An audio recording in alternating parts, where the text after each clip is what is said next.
after starting the day with from compliance to confidence, infrastructure, AI, and cybersecurity for the global CA, now it's time to know about the opportunity in GIFT City. And हम कुछ समझ लेते हैं कि taxation and regulatory aspects कैसे होंगे cross border में जब हम GCC डिलीवरी की बात करें तो. For this thing I request eminent dignitaries for the day for second session to please come on a dais. I request CA Purushottamlal Khandelwal sir, CCM from Ahmedabad, Mr. Sandip Shah sir, Head IFSC and Strategy Department, GIFT City, CA Chandrashekhar Chitale sir, CCM from Pune, CA Avinash Gupta sir, CA Nikhil Bhansali sir, CA Gautam Pai, Mr. CA Shah and CA Pankaj sir, CCM. Requesting all to have a big round of applause for all the faculties.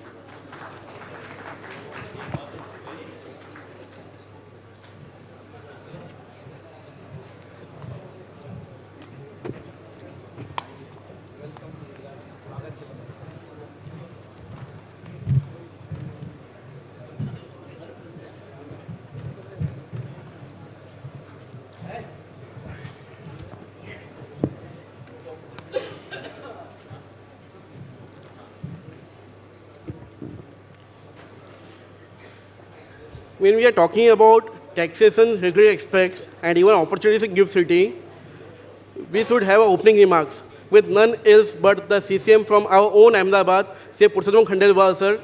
Respected Purushottam sir is a council member and also having 18 years of experience in a committee as a branch chairman, regional council member, as a secretary of WIRC, and also a CCM. He is holding various committees and also peer review committee. And since we know there are more than people who are from 17 different states of India, you may not have visited Ahmedabad branch, which is called the State of Art from ICAI. And he is the person with Aniket Talati sir, who have built the building in less than 12 months. So have a big round of applause for Purushottam Khandelwal sir.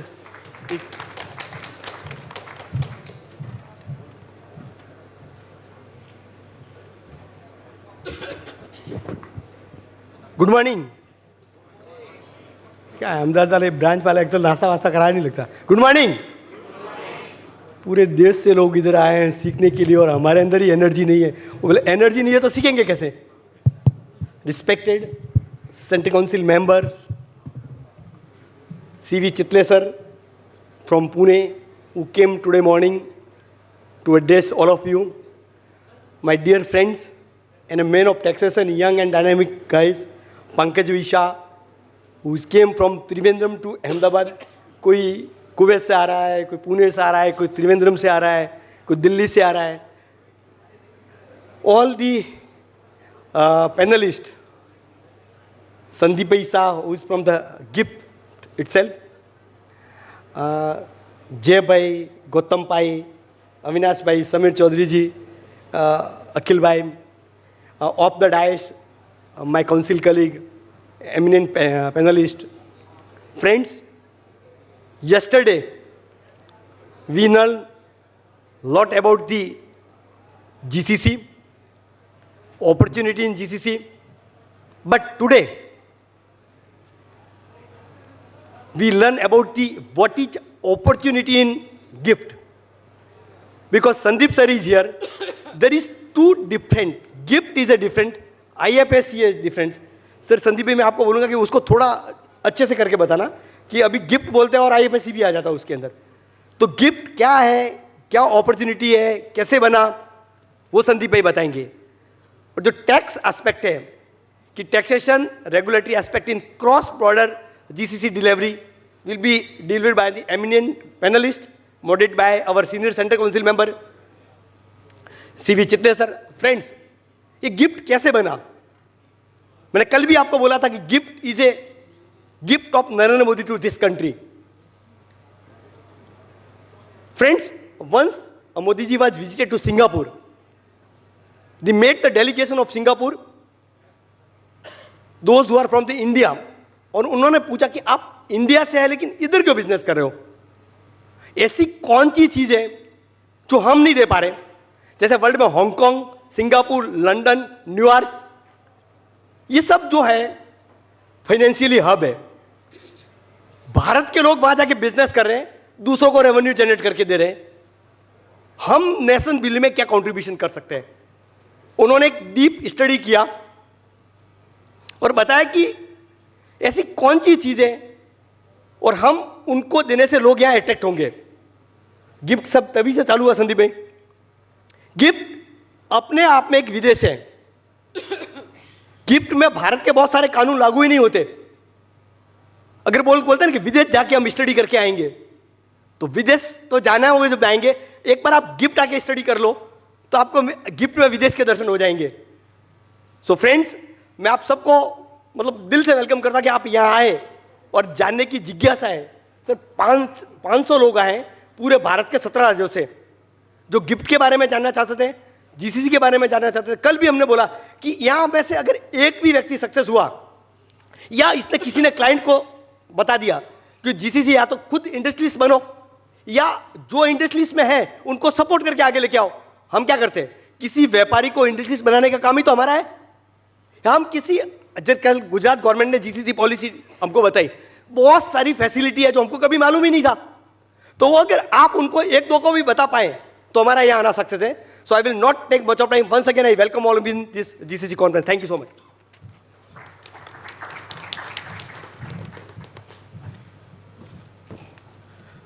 Thank you, CCM sir.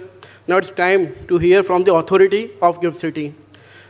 Mr. Sandip Shah is the head of IFSC department and Gujarat International Finance Tech City, driving the development of India's International Financial Services Center. With over 15 years of experience in financial service, regulation and policy, he has worked closely with IFSC Authority, Ministry of Finance, RBI, SEBI and IRDI. Author of Gift IFC, a comprehensive guide recognized in the 40 under 40 investment professionals in the year 2022. He has pioneered initiatives in aircraft leasing, bullion trading, fintech, offshore funds, and higher education. With this intro, I request Sandip sir to please have a dais.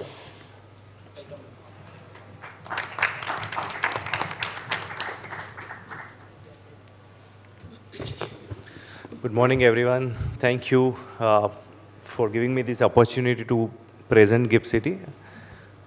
Before I start my presentation, if I can know how many of you are visiting for the first time to the city? Oh, that's a good number. Then I think I have a good story to tell. Probably being a chartered accountant, I think in your journey as a practitioner or as a part of organization, you have helped companies in terms of doing ODI transactions, doing LRS transactions, and as well as many foreign currency denominated transactions. And most of the times when you are advising your clients either for fundraising in dollar currency or in terms of investing into the global markets, typically you have always dealt with other jurisdictions. कोई Singapore भेज रहा है, Dubai, Hong Kong, and so and so. And that is where I think the opportunity lies, and Government of India realized it way back in 2015, that India should come up with its own international financial center, because this is our demand, our requirement, and in basically today's term we call it more like Atmanirbhar. We need to be Atmanirbhar in international financial services activities that India requires. And that is where it is very important that we develop a center which is at least at par with the other global financial centers. And when I say at par, it comes from broadly four factors. One is the infrastructure, and I'm sure you will be happy to see kind of the way the city is coming up. The second important aspect is the regulations, and in the first day of your session, Rajaramanji would have highlighted about how the unified regulator is playing important role to create the right kind of regulatory ecosystem. The third important factor that we realized is the income tax, and which is your core domain. It's important that our tax regime is quite efficient. And when I say efficient, it is not only from the perspective of providing incentives, it is also from the perspective of providing certainty. Because many a time global investors are ready to pay tax, but don't tell them that, it was not 10%, it was 15%. So they prefer certainty, you know it better than us. And the fourth element was more on the dispute resolution side. And I think as a city, these four pillars we feel are very critical to ensure that we create right kind of ecosystem. Today's topic, and I'm very happy that, till recently, Global Capability Center was largely discussed in the forums like NASCOM, and that is where it was largely taken as more as a ITS kind of a segment. We never realized that it can actually become a kind of a role of an industry that we call. A month back, I was in an event organized by CII, and probably they also they are working on creating a national framework for GCC. And today I'm happy to see that Institute of Chartered Accountant has taken a very important step to now create awareness, create kind of visibility about how GCCs are now becoming integral part of the operations. And in the previous panel, it was very rightly mentioned that the way technology is now taking place, probably the businesses will also kind of, create their own place in terms of whether it is finance, whether it is capability center, whether it is any operations that we are talking, even including fundraising. I think technology is becoming very integral part of it. But probably because I come from a GIFT City, I'm part of this journey for last more than 10 years. At least after this session, I would expect that the practitioners sitting here would definitely start their own practice on the IFSC area. That is my objective and aim. Second, the one who are part of some organizations, I would expect that whenever you are talking to your management regarding any foreign currency denominated transaction, GIFT City should be in your evaluation list, whether the fundraising or investment, whether GIFT City route makes sense. So I think these are the two objectives under which I would like to drive my presentation today.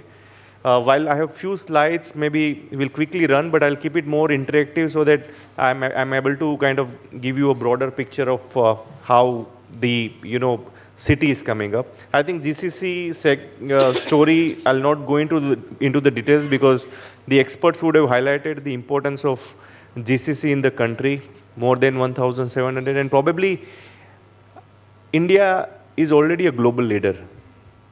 And if we remain kind of, satisfied with where we are, probably we may not be able to sustain the leadership that we have created. And I think it's right time to create dependency for the global world for the services that we are offering. And as we all know that earlier, some of these services were known as back office operations or the BPOs and the KPOs kind of it. But probably when we are interacting with the GCCs, these operations have actually become a very high-end value chain of their operations. And when we interact with some of the leading financial institutions, strategic decisions are taken based on the GCC operations that they are handling in India. Business, they do the business analytics, they do the value chain analysis, and probably many of their global decisions are based on the activities which are being carried out in some of these, financial centers. I'll directly come to the city part, and again, as rightly mentioned, it's very important to understand what is GIFT City, because you are reading and hearing different stories. One day some foreign university is setting up, second day some IT company is setting up. So I think it's important to get a clarity how GIFT City is designed today. So total area where you are sitting basically in a land, that's 886 acres of land. It's a purely greenfield project. In 2011 or 2012, there was nothing on this land. It was a complete barren land, you can't even walk. That was the status of the area. Within that 886 acres of land, there is a 261 acre carved out area, which is known as Special Economic Zone. So from SEZ perspective, it is as good as any other SEZs in the country, and SEZ Act continues to apply for the 261 acres of the area. And the 261 acre of special economic zone is notified as the International Financial Services Center by Ministry of Finance, Government of India. Which means activities that we are talking in terms of international financial services are largely happening in the special economic zone, which has been kind of defined as the 261 acre of land. So, and the remaining part of the city is domestic zone, which is as good as any other parts of the country. Because many of you are, coming to this place for the very first time, I think it's important to also know that, not that the city is well connected with the two major cities. So Gandhinagar is the state capital. Ahmedabad is the commercial city. So Gandhinagar is only 20 minutes drive from here. Ahmedabad is around 35-40 minutes drive. International and domestic airport around 20 minutes from here. And they are well connected with the major cities in India and globally. So I think from a connectivity perspective, city is well located, in the state of Gujarat. The idea is to provide integrated development. Many times we have seen that in global financial centers, the people travel from home to office is largely between 45 to 60 minutes of time. And that is where we wanted to create an integrated approach where, apart from commercial, residential and social facilities are also integral part of the city. And that's how, there are more than 25 buildings up and running right now. More than 47 buildings are under construction. So maybe next time when you come, you will find a very different skyline, because every 4 to 6 months, new building is coming up in the city, both in the commercial and residential space. And more than, I think, 26,000 people are already working in the city.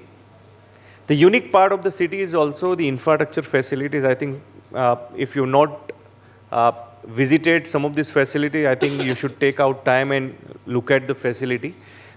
More as an Indian, you will feel proud that something of this nature we have created in the country. And we have underground utility tunnel, which carries all the pipelines, cable connections. You don't need to dig land for any maintenance activity. There will not be any manual intervention for collecting the waste in the city. It's a fully automated waste collection and segregation plant. Water is drinkable at the tap level. There is a city level water treatment plant. So I think some of the very unique infrastructure facilities have been built, created in the city, and these are all up and running. The cooling that we are getting in this room or any other buildings in the city, you will not find any chillers outside the building. You will find building without the air conditioning units, in the commercial space or a residential space, because there is a centralized cooling plant which provides chilled water and then it is converted into air. So 10,000 ton capacity of plant is up and running in one of the locations, which also improves the life of the building and from energy efficiency perspective. And because we are talking GCC today, it saves 30% of the energy cost when you use some of these facilities. The bottom of the photographs are some of the upcoming infrastructure facilities. You come at a right time because the Sabarmati river is now flooded with the water, which we don't see in a normal season. So, however, Government of Gujarat is now developing it as a river front. Ahmedabad, you may be aware, there is a river front concept, which is a water body. Similar water body is coming up closer to Gift City. The work is going on. We are coming up with 28 acres of Central Park, the middle center photograph, which will again house one of the high-end recreational activities, walkway and running track and many of the other facilities. And Lilavati is setting up multi-speciality hospital. Again, the building is in very advanced stage of construction. And by end of this calendar year, the multi-speciality hospital will also be up and live. The good part, I think the talent is always a question whether we will get right kind of talent in Gujarat or closer to Gift City.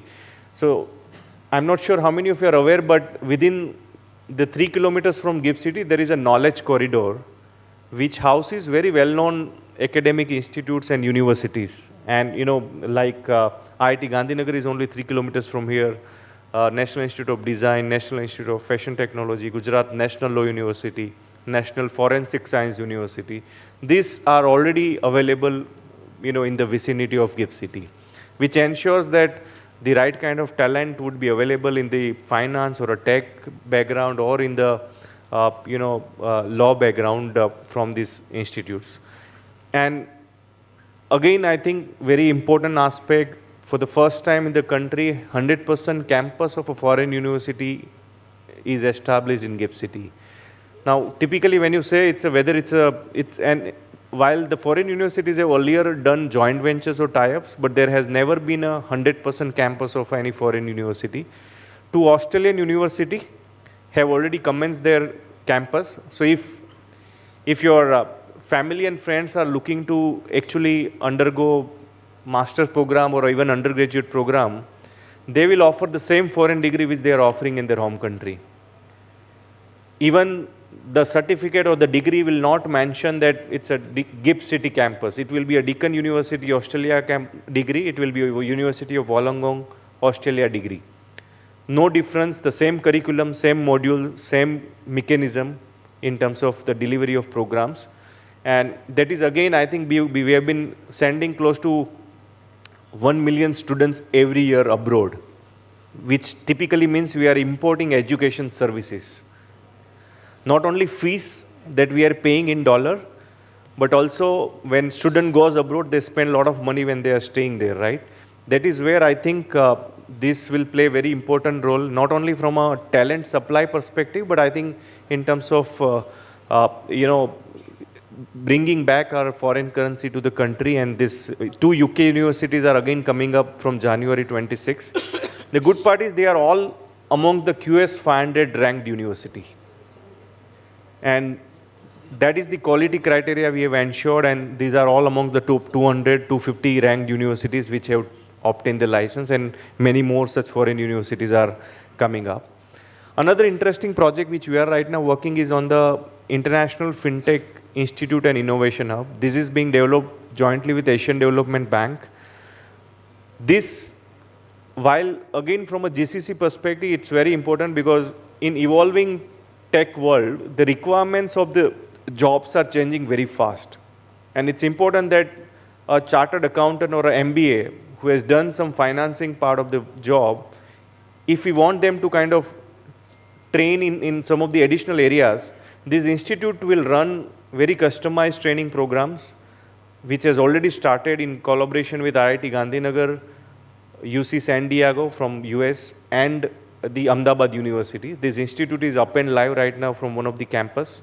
So if any entity or institutions is looking to kind of, hire candidates, say, from a blockchain technology, then this institute can actually curate the programs and start providing the training as per the requirement of the industry.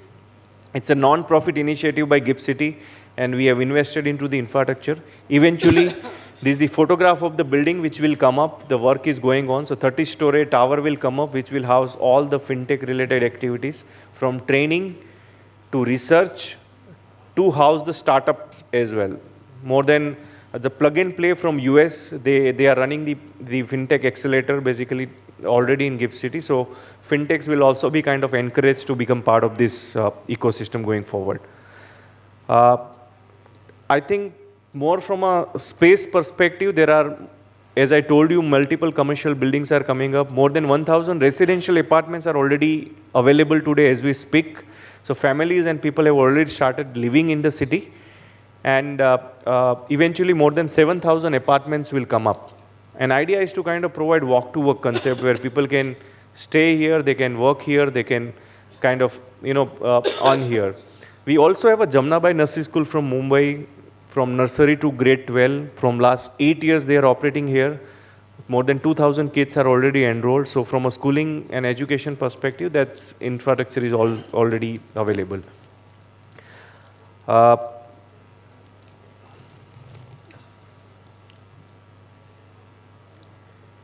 If you can just look at the slides here.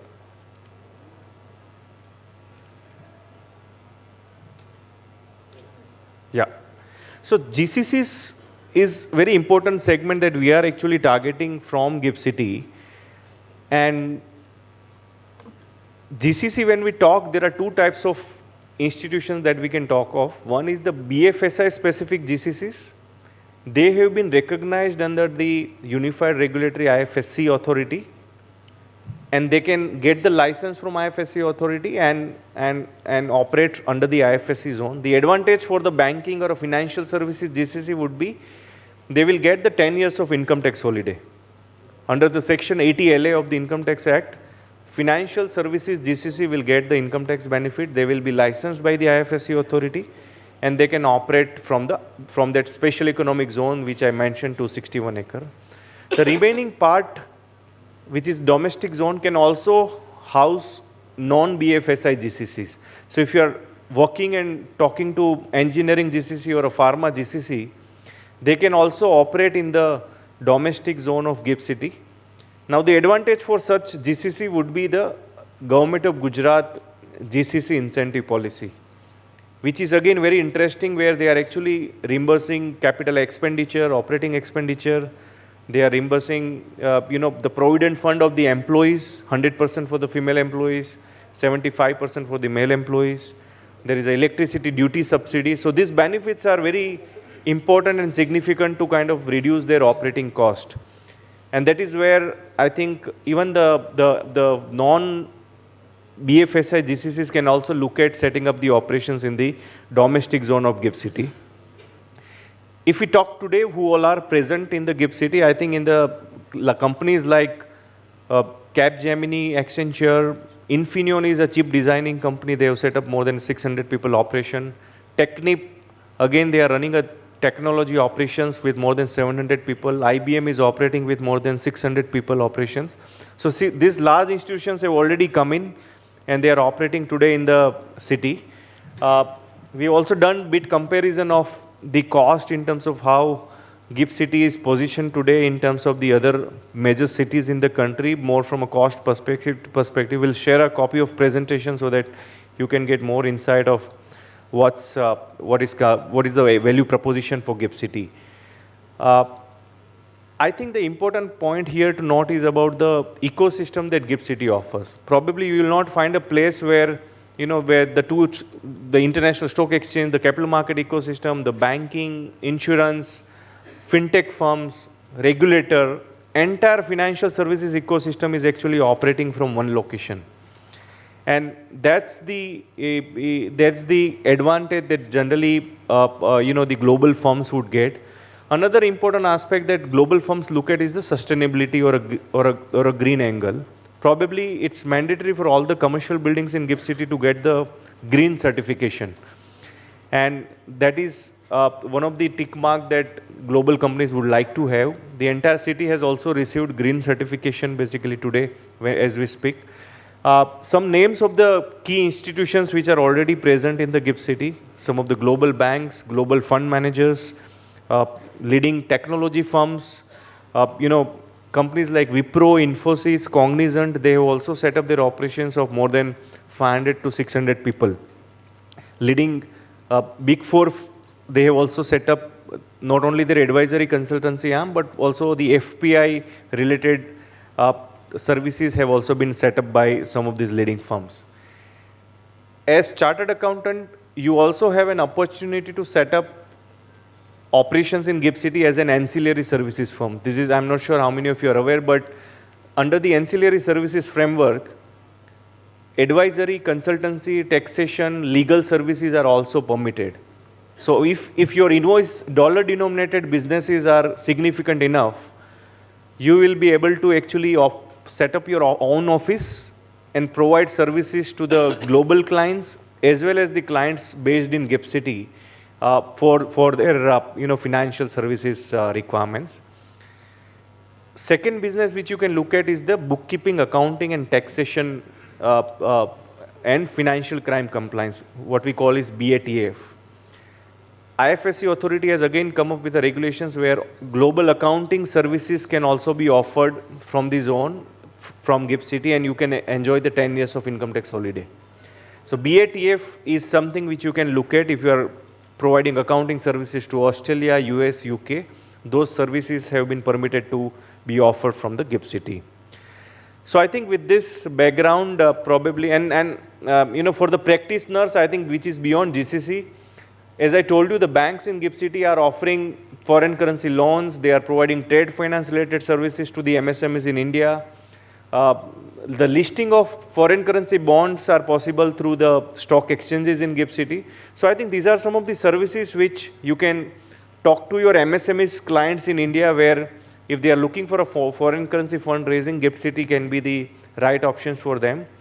And the last point is the listing of equities. Many times the unlisted companies in India are looking to raise equity capital. First of such listing is now coming up in GIFT City. You can also advise your companies to have a direct foreign listing on the GIFT exchange. And the good part is you don't need to dilute 25% of the equity stake. You can dilute 10% stake, 90% can remain with the promoter, and the listing can happen on the international exchange in GIFT City.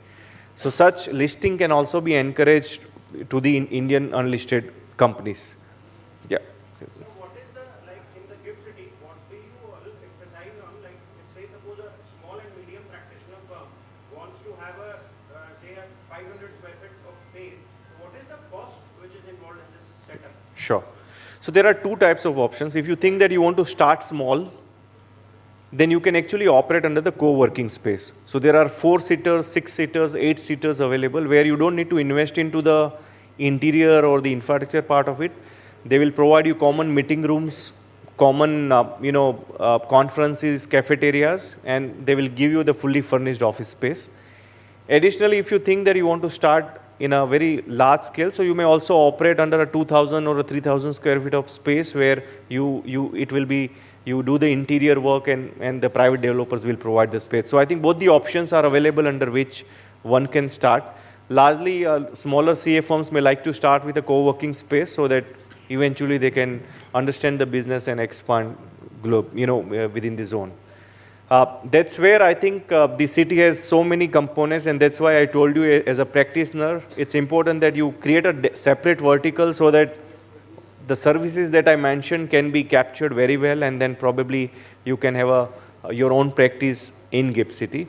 Thank you very much. Thanks for coming here, and I'm sure you will be able to now kind of give a better perspective about how the city is coming up.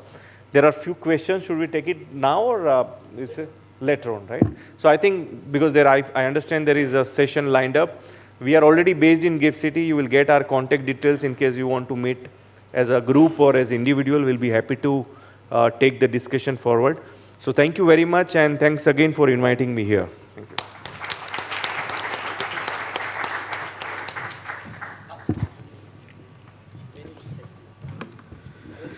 Thank you, Sandip sir, for setting a tone and even described that GIFT is real gift for India. Now it's time to felicitate our eminent speakers. I request DCM sir to please felicitate Sandip Shah sir.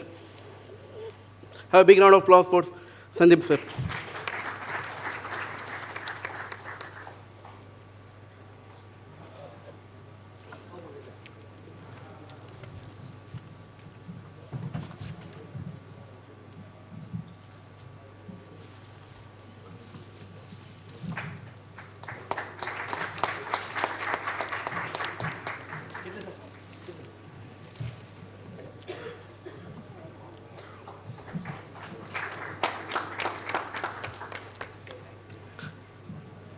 जितने members यहाँ पे बैठे हैं तालियां उसमें कम पड़ रही है.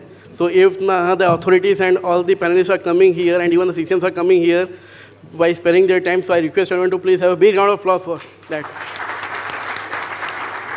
And now it's time to felicitate our panelist, Sri Avinash Gupta sir, Managing Partner for APT Global, requesting CCM sirs to please felicitate Avinash Gupta sir. Avinash Gupta sir is a seasoned professional specializing in transfer pricing, international taxation, international structuring, FEMA, PMLA, black money matters, and ITIT and CIT appeals.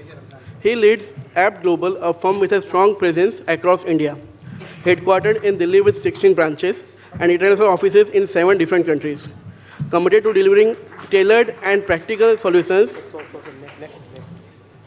Also request now to felicitate our next faculty, CA Nikhil Bhansali ji, Head of Tax of Purushottamlal India Private Limited. He is having an experience of more than 15 years in direct and indirect tax, international tax, and transfer pricing. currently leading the tax function at Pluxee India and previously heading tax and treasury at Schneider India.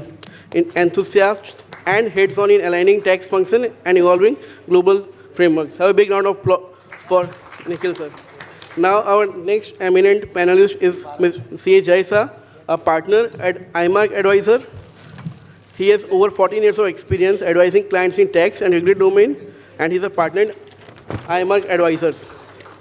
He has worked with Auditors Consulting, Dhruva Advisors, KPMG, Reliance Industries. Thanks, Jay, for coming. And we have nostalgic memories since we are sitting in the same bench for all CA career. Now I request for CA Gautam Pai, a CEO of IFSC Global, has more than 12 years of experience spanning investment banking, cross-border investment advisory, and also work with a cross-section of Indian and global companies across consumer brands, manufacturing, automotive, pharmaceuticals, textiles, among others. Extensively dealing with overseas corridors, including Australia, USA, Korea, and other countries. A big round of applause for all the panelists and our CCMs.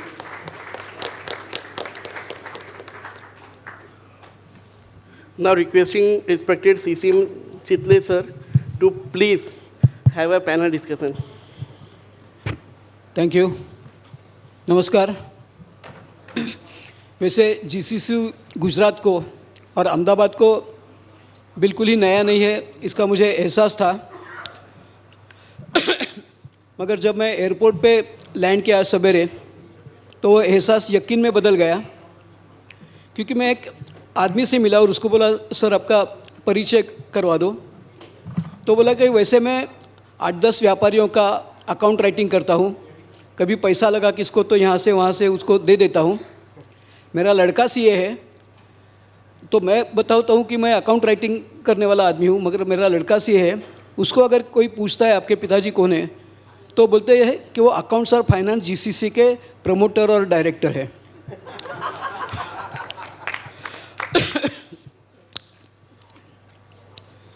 मैं कुछ दूसरी एक चीज़ बताना चाहता हूँ. जैसा Aniket talathi president थे, उन्होंने मुझे एथिकल स्टैंडर्ड्स बोर्ड का चेयरमैन बनाया. तब तक मैंने ऐसा कोड ऑफ एथिक्स वगैरह पढ़ा नहीं था, क्योंकि हम समझते थे कि एथिकल प्रैक्टिस करें तो ऐसा पढ़ने की कोई ज़रूरत नहीं है. पर जब चेयरमैन बनाया तो पढ़ना ज़रूरी था, और हमें ऐसा बताया गया था कि हम एडवर्टाइजमेंट नहीं कर सकते, सॉलिसिटेशन नहीं कर सकते. तो जीसीसी के बारे में मैं बताना चाहता हूँ. जब मैं चेयरमैन बन गया तो A to Z act, rules, regulations, code सब पढ़ लिया. और उसमें पार्ट 1 फर्स्ट शेड्यूल में क्लॉज 6 and 7 है, you cannot solicit, you cannot advertise. So that embargo is there in the act itself. But जबकि मैं पहले से पढ़ा तो I also read section 1 subsection 2 of the chartered accountants act 1949, and that reads that this act extends to the whole of India. So if you advertise, solicit in India, the act is applicable. If you advertise and solicit outside India, to my mind the act is not applicable. जैसा supposing किसी Indian citizen ने Dubai में चोरी किया तो का IPC के under नहीं आएगा, वो वहाँ के लॉ के अंडर आएगा. और अपने को वहाँ एडवर्टाइजमेंट के सिवा कोई जीसीसी का वर्क मिलना मुश्किल रहता है. तो just I interpreted, I thought that I will share with you. You also may interpret, risk is yours. But risk is your business. Yeah. और दूसरा, पहले सेशन में उन्होंने बोला कि आप अकाउंटिंग, टैक्सेशन इसमें सीमित नहीं रही है, आप अपना दायरा बढ़ा के बोलते बोलते उन्होंने बोला एस्ट्रोलॉजी के पैरासिटामॉल ऐसे भी आप कंसल्टेंसी कर सकते हो. क्योंकि ये ईयर में भी मैं एथिकल स्टैंडर्ड बोर्ड का चेयरमैन हूँ, तो ये जानना बताना ज़रूरी समझता हूँ कि जो भी चीज़ चार्टर्ड अकाउंटेंट करना चाहता है वो section 224 of chartered accountants act या रेगुलेशन 190A 191 में जो भी सर्कुलर्स नोटिफिकेशंस इशू किए हैं काउंसिल ने, उस दायरे में कर सकता है. शायद एस्ट्रोलॉजी और फार्मा उसमें नहीं आएगा, पर क्योंकि गुजरात है, ये बताना मैं नहीं चाहता हूँ कि जो आपका जीसीसी नहीं कर सकता है वो शायद आपकी वाइफ का जीसीसी कर पाएगा.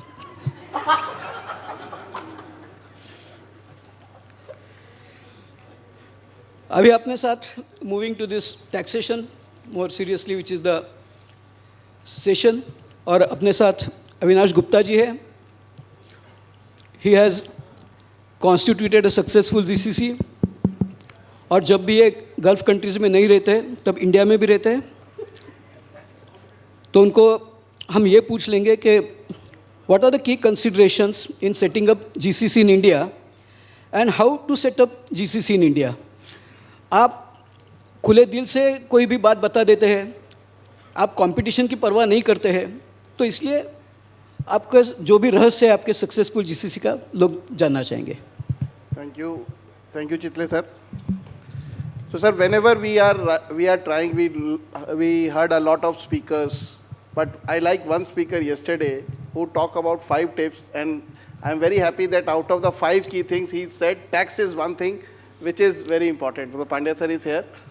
So sir, we know nobody is happy in paying taxes, including myself, but we have no option but to pay taxes. And the entire success of GCC lies with the first key step is how we set up a GCC under what legal form.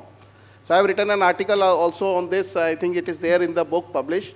So the GCC can be set up by 3 ways. So either I set up a full-fledged private limited company in India, and that is holding of that private limited company is with the foreign entity or for Indian entity, whatever way it is.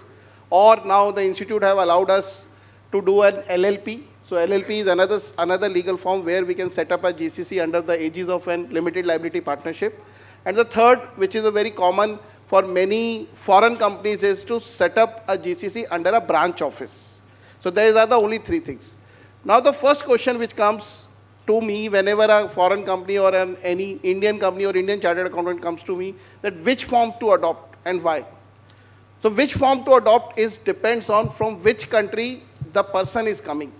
So if it is me, let's say me and Chitale sir want to set up a GCC in Gift City or outside Gift City, whatever way it is. So what is more important for us? Our main objective of creating that Gift City is to earn profit.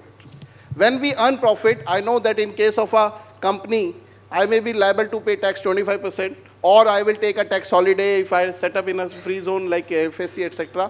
Then I will get a tax holiday only for a limited period of 10 years out of 15, and in that tax holiday also I am liable to pay AMT if I do it in LLP, or if I do it in a company, then I am liable to pay a dividend tax whenever the profit is being distributed.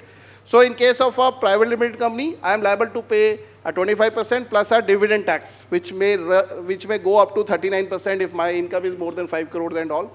At the same time, if it is a foreign company, then they are liable to pay a 20% withholding tax on a dividend plus the corporate tax. So that is a consideration. But if the foreign company opens a branch office here, then they are liable to pay only small amount of tax as a foreign company, and there is no branch distribution tax, which is another good thing in our tax law, that we don't have a branch tax. Then there are whole lot of DTAs. So if it is a French company coming and setting up here, we have a DTA where the dividend tax is 2%, but if a Mauritius company comes and open it here, then there is only 5% tax. So another considerations for setting up these things is whether they want an unlimited liability. So some medical, let's say a company who is a pharma company or a medical company, they want to set up, but there are associated risks which are there. They need fire NOC, they are in medical council NOC, etc., etc. Whether it is good in case of a foreign branch office or a LLP or a firm, then whether they want somebody as a designated partners who have unlimited liabilities. So these are the key considerations, but tax, from a tax perspective, when we talk, is mainly the tax rate. And then another consideration which we'll take later on is the transfer pricing, which is also, whenever we are doing a cross country, which is also a big consideration to set up whether what kind of GCC we are. Whether we are a low-risk distributor, whether we are a low-risk R&D center, whether we are back-office operations, etc., etc. I think my colleagues will discuss about this very, very important issue for transfer pricing, because India is a jurisdiction. Indian tax departments are very aggressive in transfer pricing compliance. And the last but not the least is the GST. We have a lot of rules and regulation with respect to export of services. There are certain services which we are providing outside India, but still it may not qualify as export, and we are liable to pay GST. So we need to structure those tax consideration with respect to indirect taxes also, which is a great thing. Everybody is talking go beyond tax, go beyond accounting, but I say I born with the knowledge of tax and accounting when I qualify. So we can do a lot of things, but let us try our head in this area also, because this is one of the key consulting area for all of us, where a lot of people can come. Thank you. Avinash भाई, हमने ऐसा सुना है कि कोई लोग हर country के लिए अलग व्हीकल बनाते हैं या कोई हर बड़े क्लाइंट के लिए अलग व्हीकल बनाते हैं, तो इसके बारे में कोई आप बोल सकते हैं? Yes, sir. Sir, SPVs are very important part, because when a foreign company comes, they don't care about small cost of incorporation, small cost of running, etc. But SPVs, so for example, somebody want to disinvest in a future manner. So let's say I open 10 GCCs and then after 5 years I want to sell 51% of the stake to another bigger GCC. Or that we are talking about Capgemini, we are talking about ICOP, we are talking about Big Fours, etc. So my objective is to set up a GCC, and then subsequently I want to sell that GCC stake to somebody, or I want to, now US have started investing, US PE fund have started invested in audit firms. They started investing in the GCC. So if my perspective is that tomorrow I may consider to sell my 10%, 20%, 50%, or even 100% stake in GCC, then I should look for different SPVs for different GCCs, and tax consideration, what I have told you is there. So this is important part as well. Well, thank you. Friends, in the arena of taxation, wherever it goes to subjectivity, there is a challenge. And transfer pricing is no exception. There are subjective rules, comparables, which to select, which to omit, getting information in public domain, facing transfer pricing assessments. Fortunately, we have expert in the field in the form of Nikhil. Again, in transfer pricing, various regulations are there. There is OECD model, there is UN model, there is maybe India has certain rules. And then when actual assessment takes place, maybe the person who is taking that assessment, his own dictionary vocabulary comes into play. So let us try to understand from Nikhil, what is the gap in global or maybe OECD standards relating to TP and in India, and generally what people are wary of facing the assessments. So what challenges do you see, and what suggestions you will give to the professionals to address this particular facet effectively? Good morning, everyone. It's really been a pleasure today to be a part of this discussion. Hello. Yeah, good morning, everyone. It's really pleasure being a part of this discussion today. From the OECD, so OECD is more of the global rule on the transfer pricing, whereas we have Indian TP regulation. So when it comes for the OECD TP guidelines, they have given detailed guideline on multiple factors on the benchmarking, comparability analysis for each transaction level. From GCC standpoint of view, the two key differences is that one is this, they have defined guidelines on the low value added services. So typically GCC is being referred as in the OECD guideline as a low value added services. They have defined low value added services that which is non-core activity can be considered as a low value added services. And in such kind of category, even 5% markup is okay. And the M&E group need not to perform any benchmarking study. So this is kind of discussion I always have with my counterpart, because OECD prescribes something. Whereas when it comes for the Indian TP regulations, Indian TP regulation doesn't adopt the OECD guideline, although it has a lot of persuasive value, which can be seen in a lot of judicial pronouncement, but it doesn't have the binding value. That is point number one. And again, India is not the member of the OECD. So again, that is, adoption could not be there. Although we are part of the G20 or OECD inclusive framework, where we have adopted Dept Action Plan 13, Master File, CBCR, and all those guidelines. But this OECD guideline is not a mandatory. So at one end, your global counterparts is saying that 5% markup is okay. Whereas when it comes for the Indian TP regulations, Indian TP regulation still says that for every transaction benchmarking have to be done, and there is no such kind of exemption is there. Whereas we have safe harbor rules, Rule 10C, 10D, and all those stuff, where benchmarking starts from somewhere 17 to 24%, depending on the which kind of services you are providing. So this is one key difference is when it comes for the marker perspective. And second key difference is whereas OECD TP guidelines provide a lot of guidelines on location saving, on the value of the intangibles, whether how intangibles can be considered, how to be valued these intangibles during the course of these things. Whereas Indian TP regulation doesn't prescribe any methods, except they have one circular 6 of 2013, which has prescribed some methodology for the low-risk R&D center. It's a beautiful, I mean, the principal alignment is same between the Indian TP regulations and this particular circular. So from GCC point of view, these are the two key differences when it comes for the deviation from the international OECD TP guidelines and the Indian TP regulation. Now, coming back to on the part of the assessments or the maybe advanced pricing agreement, so one thing is, be it transfer pricing or any tax strategy, documentation is a crux of the transfer pricing part. I mean, it's cornerstone. Most often it is being seen, your agreements are perfect, but they are not in sync with your actual conduct of the business. And at times during the course of assessment, you have something documented on your transfer pricing study, I am the low risk distributor or I am the low risk service provider, whereas during the course of the transfer pricing or even the course of the APA, the transfer pricing officer are actually checking the LinkedIn profiles of the employees, what services they are being, actually being rendered. So there need of the actual alignment of the actual conduct of the business as compared to what is being written in the contractual term. So that is one part. And again, nowadays from 2-3 years, they have started pointing out the location saving. So once you have moved your operation from the European, the cost base is this much, you are saving this much of cost base. And again, we don't particularly have any inputs from the Indian TP regulation that what is the guidelines. But yes, from the TP guidelines says that location saving has to attributable to the service recipient. Whereas this is a bit tricky question when it comes for the location saving kind of thing. So these are the main challenges from the assessment point of view. Thank you. Jai Shah. नाम ही काफ़ी है. Now for MNCs to set up GCC, various jurisdictions are available, and maybe in low cost also, maybe countries like Indonesia, Vietnam, they are also now opening up. So what do you think comparative advantage of India, maybe or Gift City, for setting up this GCC as opposed to other countries, and how long will it continue?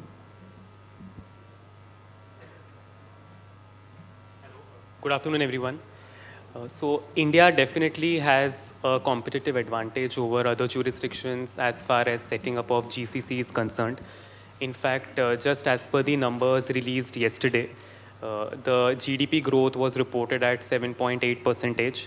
The gross value added, the GVA for financial services, real estate services, and professional services saw a spike from 7.5% to 9.8% for the first quarter. So the numbers speak for themselves, and it reinforces our belief in the India story. Also, we have seen news reports of organizations like Google and IBM shifting GCCs from Eastern Europe to India. SAP is downsizing its teams in Europe and shifting them to India. So the prime reason for India being a preferred destination for GCC is availability of low-cost, skilled human capital. So as Sir rightly mentioned, that there are other jurisdictions also like Philippines, where there is availability of low human capital in abundance. But what distinguishes India from other jurisdictions is not just the cost factor, but it's also the skill set. Indians are known to be adaptable to innovations. And as we see, there are a lot of changes taking place in tech space, in AI, data security. We have seen Indians really catching up fast to these areas. And that is why many organizations, MNCs, are preferring to set up their base in India. In fact, it's not just about the cost arbitrage, it is also now about capability arbitrage, where MNCs are viewing Indians as having definitely good skill sets in areas beyond routine accounting and taxation. Just if we even talk of accounting, now we are seeing GCCs also integrating specialized services like IFRS, audit support services with the routine accounting work, routine bookkeeping work because of the capabilities or the skill sets that we possess. There's a huge untapped human capital in tier 2 cities also, which GCCs are now looking to exploit. Another reason for choosing India for GCCs is, of course, the infrastructure. There is good infrastructure now. If we see cities like Bangalore, Pune, Hyderabad, and now GIFT City, we have state-of-the-art buildings. There are real estate players which are now offering GCC as a service. And it's not just limited to a normal official or a commercial space. It's more of a tech park which is being developed. So MNCs are really keen to have such amenities integrated with the real estate space.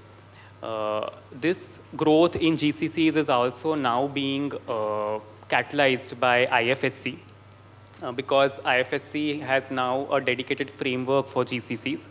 If we divide that into 3 buckets, one of the foremost regulations which IFSC has framed for GCCs is global in-house centers, where foreign banks, foreign insurance companies, financial institutions, they can set up global capability centers in GIFT City, which can provide support services to their parent entities, to their group entities and affiliates outside India.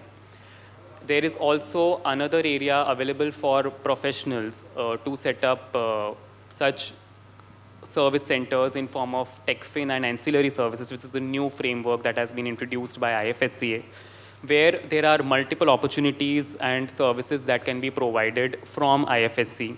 It could be legal support services, actuarial services, KPO, BPO. All these services, if provided to financial service entities outside India, that can be set up in IFSC. The third most important thing, which even Sandip bhai mentioned, was on the BATF, which is the bookkeeping, accounting, taxation, and financial crime compliance services. These services can be provided to financial as well as non-financial service sectors. So with this regulation, I think there is a great opportunity for professionals to set up GCCs here in GIFT City and provide bookkeeping, accounting, taxation services to corporates outside India, whether they are into financial space or non-financial space. I think the advantages of GIFT City are now known to all. There are fiscal benefits in form of income tax and GST exemptions. At the same time, there is a very conducive regulatory environment for entities in GIFT City, which is further going to propel growth for GCCs because an entity which is set up in GIFT City is regarded as a non-resident entity. The applicability of FEMA regulations becomes very simple because any transaction between an entity in GIFT City and its parent entity is outside the purview of FEMA, since both are deemed to be non-residents for the purpose of IFSC regulations. So I think because of these factors, India is poised to be the next growth engine for GCCs. Thank you, Jai bhai. With your convincing reasoning, maybe MNCs, foreigners would set up their GCCs in India. But here there is a large cobweb of various rules, regulations, and over and above that, the government bureaucracy implementing them. एक MNC वाला मुझे पूछ रहा था कि मैं बताया कि आप कंप्लाई कीजिए, हम देख लेंगे क्या है. तो बोला नहीं सर, आपका यहाँ मंदिर हो और मंदिर के बाहर अगर आपने रूल किया कि यहाँ जूते निकाल के अंदर जाइए, तो ठीक है, लोग जूते निकाल के जाएंगे. बट आप सरकारी ऑफिसर को अपॉइंट करेंगे और कोई बेयर फुटेड आएगा तो बोलेगा घर जाओ, जूते पहनो, यहाँ निकालो और फिर अंदर जाओ. So this bureaucratic attitude also needs to be addressed. So what would you advise for these stakeholders of these GCC ecosystems about the regulatory compliances, trends, what they should look at? So you're right, sir. There is, of course, much that needs to be done on the implementation front and the groundwork. So there are certain compliances which need to be adhered to so that there is no litigation or the litigation is minimized.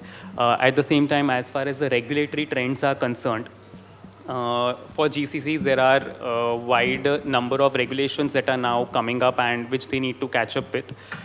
Moving beyond tax and FEMA, Companies Act, routine provisions, one also needs to now be cognizant of the fact that there are certain provisions which are coming up with respect to data protection and data security. So there is Digital Personal Data Protection Act which has been notified. Of course, the rules for the same are still under consultation phase and that are yet to be notified. However, with these rules being notified, data protection will become a reality in India, and that needs to be taken care by GCCs because they are handling data all the time, the data of the customers of their foreign parent entities, data of the employees. So, which is very much sensitive data, especially if the organizations are banks, insurance companies, that's quite critical data to handle. So data consent, data protection, data security, these are going to be the norms of the future, and they'll have to ensure that these regulations are also adhered to in spirit. Another emerging area, if we talk about the regulatory trends, is with respect to the labor law compliances. So recently, the government has come up with 4 new labor codes, which of course have yet not been notified. But once notified, they'll also be very critical for GCCs because ultimately it's the human capital, the human resource, which is the key asset for GCCs, and they need to ensure that they are in compliance with the labor codes. As we all know, these are promised to be simpler and more efficient in their, but the key is how well they are implemented. That remains to be seen. ESG is another important area which is coming up, but that's an area of regulatory compliance which needs to be really seen very positively by the GCCs. Ideally, ESG has been the buzzword globally, and now even the Indian government has committed to be net carbon zero by 2070. So in light of that, I think India is also now poised to offer a lot of good services with respect to ESG. So GCCs can now offer sustainability reporting solutions to their parent entities. There are various technological services which can be integrated with ESG, and that is how GCCs can also enter into this new area. And another regulatory trend is, of course, the policy support from the government. While, yes, there is some bureaucracy at the bottom level, but the government support is there. There is a positive intent. We also, in the budget 2025, where the Honorable Finance Minister made a statement that there is a national framework which is being designed in order to boost the GCCs. And in fact, Ministry of Electronics and Information Technology is already working on designing a national GCC policy, which will also serve as the guidance for states. So yeah, I think these are some important areas to watch out for. Yeah, thank you. So you have exposed to us to various regulatory framework, the requirements. You mentioned about data protection, so we also have enacted presently DPDP Act is in vogue. Again, software, it has to be licensed not only for GCC but even for our normal practices. And one particular aspect that one needs to keep in mind is while entering into a contract with particularly upcountry clients, one should be mindful of which jurisdiction they are selecting for the purpose of trying non-compliances. If it is India, maybe suit is filed today, maybe 10 years are assured for the purpose of getting final result. But if it is in US or Singapore or other country, maybe if not 10 days, at least in 10 months, the things would come out. And corporates like Enron, etc., for non-compliances, they were wound up within number of days. So what jurisdiction one should negotiate, one will have to also take a careful look at. Now, we are habitual to incentives and various subsidies. Whenever we are opening a shop, एक पे एक free मिलता है तो अच्छा लगता है. So in GCC sector में भी ऐसा कुछ हो सकता है क्या? So let us ask Gautam that what all range of incentives and such benevolent provisions are there for setting up a GCC in India? Thank you. So just adding on to what Jay mentioned and also what Sandip ji mentioned, there are few factors. Sorry.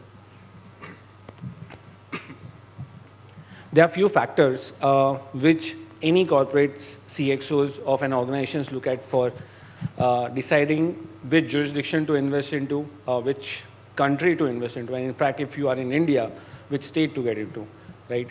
So having said that, tax and regulatory aspects are quite important, but the main thing that is a decision-making factor for them is the talent, where the skill sets are. And since there are multiple departments or capability centers that could be set up in India, right, which either includes IT or FNA or data analytics, right, or probably cybersecurity. You have to look at where the skill sets would resolve, right? So, so that is the deciding factor. However, in this time, Karnataka has been leading the show, right? And a lot of incentives have been provided by the government in terms of the infrastructure, for various reimbursement of expenses. In the recent past, like last 4 to 5 years, there has been push from various states to pull the new GCCs into their own states, which is a good thing for India, which includes Madhya Pradesh, Uttar Pradesh, Maharashtra, and lately Tamil Nadu and Gujarat for that matter as well. However, no state is providing capex linked subsidy, which Gujarat is providing right now. So when a GCC or probably one of your clients who are looking to set up a base in India, this could be one of the factors while making their feasibility report. So the incentives which the states provide are either of capital subsidy or interest-linked subsidy.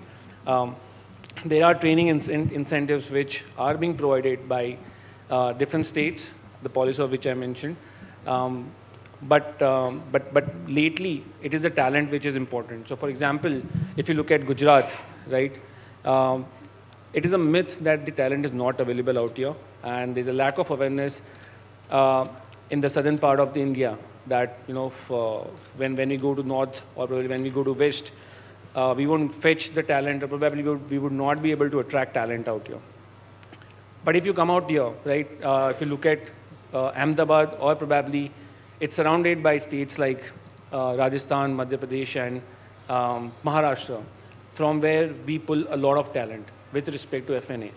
So it's quite important to understand how to utilize IFSC, that's Gift City, along with the talent which is spread across India. So therefore, the GCCs right now are evaluating why not we set up a shop in the Gift City as well, where we pull in, or maybe where we can set up an FNA GCC, which is under the BATF norms, right?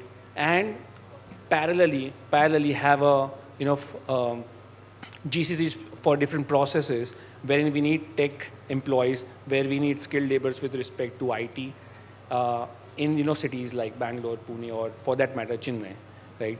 So state government incentives are one of the things which you have to look at. Second is the tax incentives, which all of them are talking about. So for tax incentives, I guess we have to divide into two parts. One for larger corporations, which are quite big in size. There are Pillar 2 norms, of course. The international tax expert would be pulling some thoughts on it. But for large corporations, you have to look at whether you fall in the Pillar 2 norms, and if yes, so then whether there will be top-up tax which will be applicable in your parent jurisdiction. Even though you are having a tax advantage here, your parent can charge tax. But in most of the cases, it may not, right?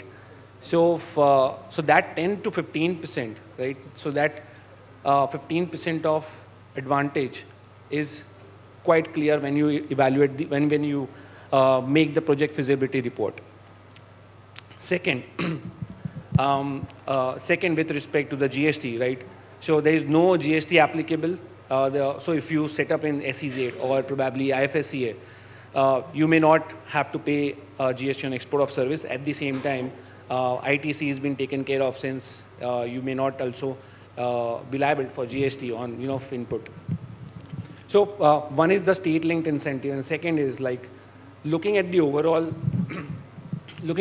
scenario, the global political scenario which is currently going on.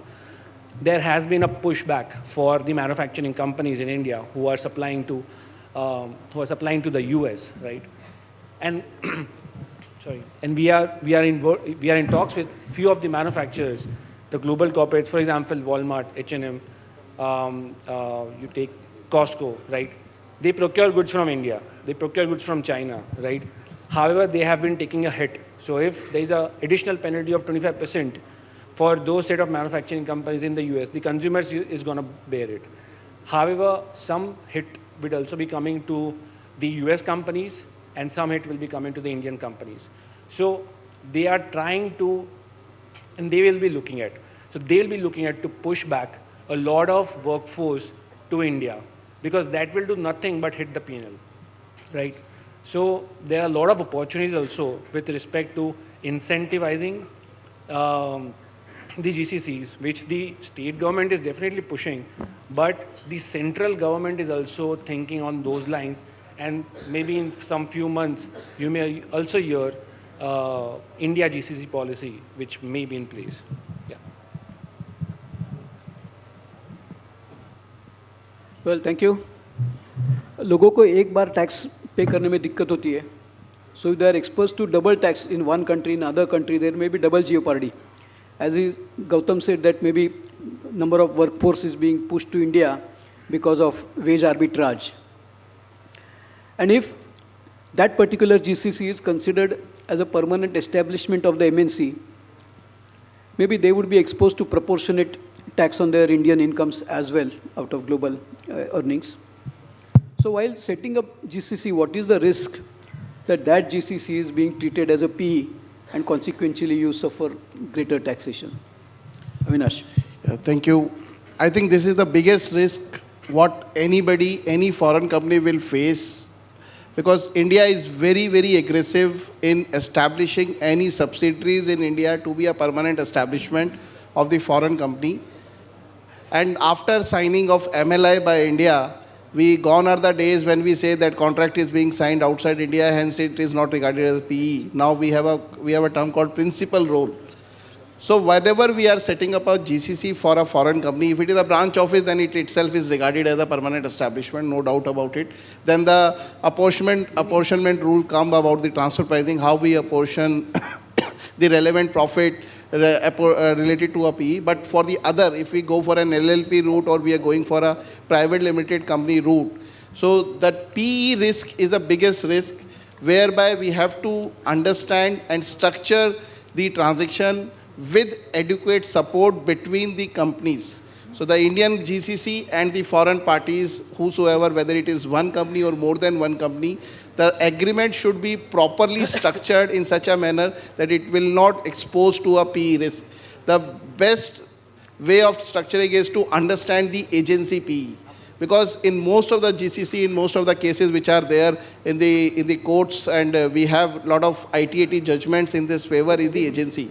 The Indian Tax Authority always tries to establish, or not always tries, but they go and see during the assessment proceeding whether you are doing a business in India through GCC, or GCC is only supporting a business outside India. That is the key factor. If GCC is supporting a business of a foreign company to do the business in foreign company, then it is not regarded as a PE. But if somehow by actual agreements and the actual working, it is being established that GCC itself is doing the business and they are running the entire show from India, and they are interacting with the customer, they are selling with the customers, they are actually going and delivering the services to the customer, they are collecting the services. So practically the foreign party, the foreign company is only and only a paper company. There is no substance available in the foreign company. Everything is being managed by a GCC. Then yes, it is exposed to a PE risk. The moment it have a PE risk, apart from the tax being paid by the GCC here, the foreign company is also liable to pay tax on their global income as a PE. So PE risk is a very, very big risk. And for that, adequate tax structuring, and then it may also give rise to GST in some respect when we have a permanent establishment being established here. And in some of the cases, the GST department have also claiming that because the foreign company itself is providing services here, then why not to pay GST also on that? And then Indian company is also deemed to be an agency. They said that you are providing services to a foreign company, not only the foreign company, but to the PE of a foreign company. So whatever service they said, no, it is not an export of services. You have to pay GST as well as charges. So we have very lot of case laws on this. Bangalore ITAT is a leading, followed by the Ahmedabad ITAT also in this respect. So this PE risk is a very big risk. Well, thank you. In GCC seminar also, there is high command. And we are told that maybe the remaining three, Nikhil, Jay and Gautam Bhai, whatever they want to state about this GCC in their domain, maybe in 1 to 2 minutes if they state, we will proceed towards closing of the session.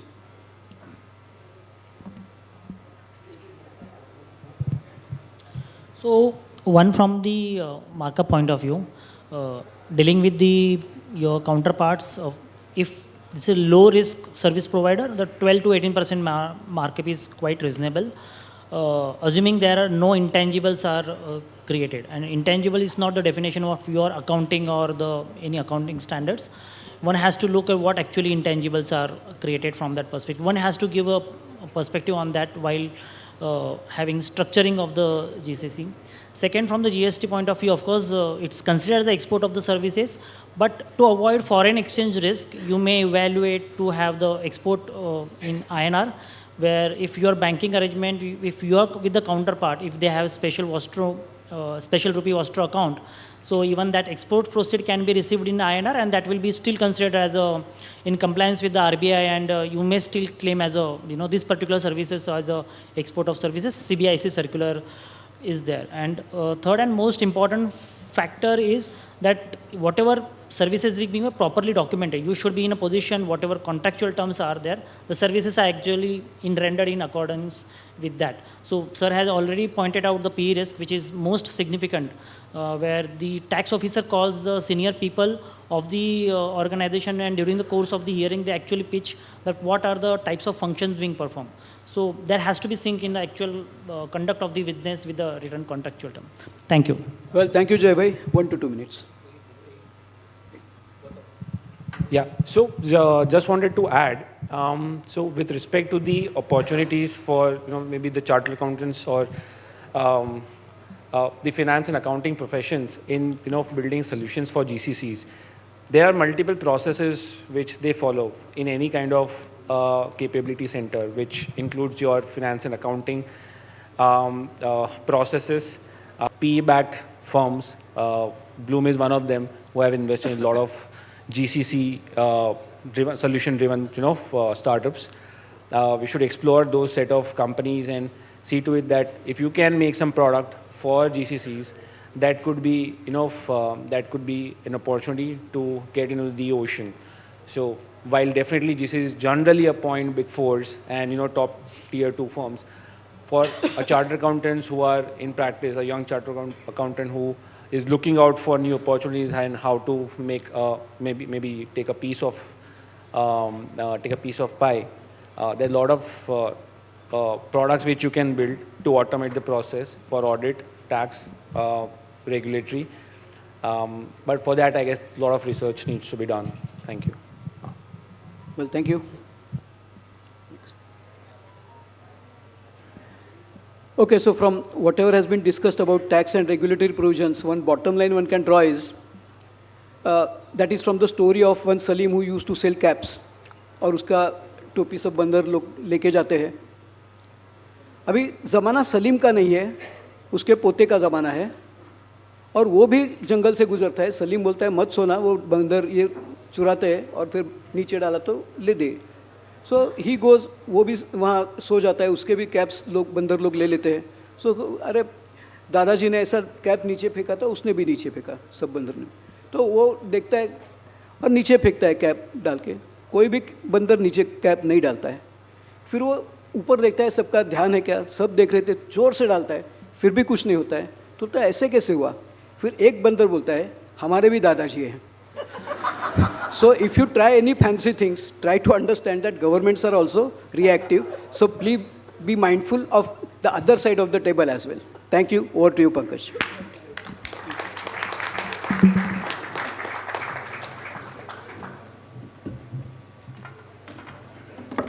Good afternoon. તમારા બધાનું ગુજરાતમાં સ્વાગત છે. Welcome to this gift city. I am here today to express my vote of thanks to such an esteemed galaxy of speakers. But before that, what I can see here, people have come here from different parts of country, different cities, different places, with a dream in their eyes to make something new, to create something new, to create a new professional opportunity, to encash, unleash it. सबकी आंखों में एक सपना है, और ये सपना वो नहीं है जो सोने के बाद आता है, ये वो सपना है जो सोने नहीं देता है. फ्रेंड्स, किसी भी चीज को शिद्दत से चाहो तो सारी कायनात उसको आपसे मिलाने के लिए लग जाती है. कौन कहता है आसमानों में छेद नहीं होते, एक पत्थर तो तबीयत से उछालो यारो. और हम सब भी वो पत्थर उछालने आए हैं. अदरवाइज इतनी दूर से इतने पेन लेके सैटरडे, फ्राइडे, सैटरडे, वीकेंड छोड़ के, इतने बढ़िया बारिश का मौसम है, but we all are here to learn something new, to do something new. And this GCC will be a game changer. It is always said that the 21st century will belong to India. And it is because of the talent pool in India. The way we are doing things with perfection, that is our USP. GCCs, what is the structure? See, as a chartered accountant, I believe maximum of us will be a chartered accountant here. GCC, our role is also in the structuring. What is the best and optimum structure? You know, there is COCO and COPO. Company owned, company operated, company owned, partner operated. If it is a company setting up a subsidiary company, then there will be more transfer pricing implications. If it is a company giving a franchise in India, then there would be less transfer pricing implications. Right, Avinash bhai? Tax regime. We all know nothing comes for free. Tax is a cost of civilization and we have to bear with it. And frankly speaking, India right now enjoys one of the lowest tax regime. Even Chanakya in the Arthashastra had said that the optimal tax structure is 1/6. And we are very near, we are having 22% tax rate. With surcharge, it becomes 25.17. If you go, some old GCCs definitely enjoy 10A because of being in SEZs, but then there is MAT, minimum alternative tax. So it is better this type of structure, 20 to 25% is the optimum structure which we are having. But we all, even in this beneficial structure, where no other exemptions are there, we have a benefit of 80JJAA. This is a provision because see, it is the talent pool, it is the manpower which is recruited, hired in this GCCs, and for that 80JJAA is a very beautiful benefit for creating employment, for increasing employment. But many members in service industry are of the old notion कि यार ये तो manufacturing को मिलता है, we will not get it in the service industry. You will definitely get it in the service industry. वो यही होता है ना यार, if we are not updated, कुछ इस तरह तेज हो गई है रफ्तार जिंदगी की कि सुबह का गम शाम तक पुराना हो जाता है. So वो प्रोविजन जब हमने पहले पढ़ा था वो अब चेंज हो गया है. Service industry also enjoys this 80JJAA benefit. So this is a very big incentive for our GCCs. So if you take all these benefits, your tax structure will become the optimum 1/6, which is prescribed by Chanakya in the Arthashastra. You see, transfer pricing implications are there, but with safe harbors and proper planning, structuring from starting, you will get a hassle-free, litigation-free regime. And it is always better to be conservative, but we should have proper plans in place. And वो बोलते हैं ना कि थोड़ा चलना हो तो तेज चलो और लंबा चलना हो तो साथ चलो. So together we all, and we will make a difference. So I am very much thankful, first of all, to our moderator, CV Chitale sir, who hails from Pune. So a big round of applause for Chitale sir, who is a master of wit and humor. So as far as wit and humor and the subtle advices which he has given in humor, they would be very useful for one and all, especially when it comes from the chairman of Ethical Standard Board. I am thankful to Sandip ji in absentia, who is the head of GIFT City here. I am thankful to Avinash bhai, who is an expert in taxation, domestic or international, whatever you may say, everything. So he's a jack and all and master of all. I am also thankful to Nikhil Bhansali ji, the head of tax, Plug C, Gautam ji, who has spoke on the incentives available here, and Shah. The name says everything. Last but not the least, the host, the Gram Devta of Ahmedabad, Purushottamlal Khandelwal ji, and most importantly, to all of you who are here and who are patiently listening and absorbing this like nectar is taken by a bee from flowers, you are getting the knowledge. So definitely, sky is the limit for us all. Thank you very much. Thank you for the patient hearing.